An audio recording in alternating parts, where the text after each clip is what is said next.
আজ অনেকে আমাদের কাছে প্রশ্ন করে, আপনারা কেন বিএনপির সঙ্গে জোট বাঁধলেন না? প্রশ্ন করে, কেন আপনারা বিএনপির সঙ্গে ঐক্যবদ্ধ নির্বাচন করলেন না? আমি সেই সকল ভাইদেরকে সবিনয়ে বলতে চাই, আমরা তো সেই বিএনপিকে চেয়েছিলাম যেই বিএনপি শহীদ প্রেসিডেন্ট জিয়াউর রহমান প্রতিষ্ঠিত করেছিলেন আধিপত্যবাদের বিরুদ্ধে লড়াই করবার জন্য। আমরা তো সেই বিএনপিকে দেখতে চেয়েছিলাম যে বিএনপিকে নেতৃত্ব দিয়ে বেগম খালেদা জিয়া 2001 সালে শাইখুল হাদিস আল্লামা আজিজুল হকদেরকে নিয়ে দেশপ্রেমিক 4 দলীয় ঐক্যজোট গঠন করেছিলেন।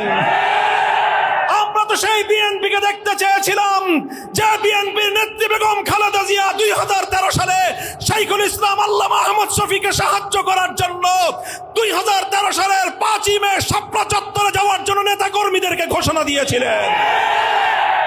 কিন্তু দুর্ভাগ্যজনকভাবে 2024-এর বিপ্লবের পর এই বাংলাদেশে আমরা আর সেই বিএনপিকে খুঁজে পাইনি।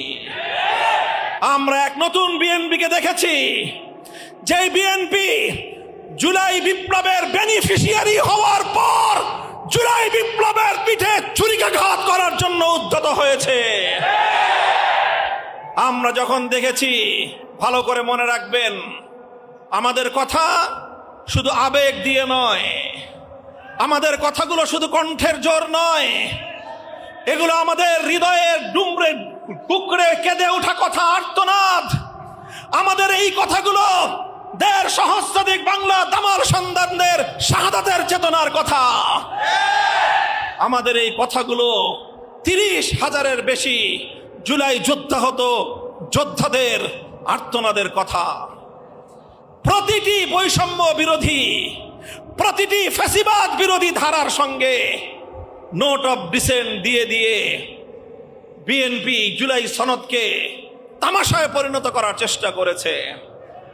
দীর্ঘ 9 মাস পর যখন জুলাই সনদ প্রণীত হলো, বিএনপির সমস্ত গুরুত্বপূর্ণ এজেন্ডাগুলো নোট অফ ডিসেন্টে চলে গেল, মূল সনদে স্থান পেল না। মূল সনদে এমন এমন ধারায় সংযুক্ত হলো যেই ধারার মাধ্যমে আর বাংলাদেশে ফ্যাসিবাদ ফিরতে পারবে না। বাংলাদেশে ফ্যাসিবাদ কিভাবে জন্ম নিয়েছে জানেন? বলবো আপনাদের সামনে। বাংলাদেশে ফ্যাসিবাদ জন্ম নিয়েছিল এক নায়কতন্ত্র প্রতিষ্ঠার মাধ্যমে। সকল ক্ষমতা এক প্রধানমন্ত্রীর কাছে কুক্ষিগত করে দেওয়া হয়েছে। সেই ক্ষমতাগুলোকে জুলাই সনদের মাধ্যমে বিকেন্দ্রীকরণ করার চেষ্টা করা হয়েছিল।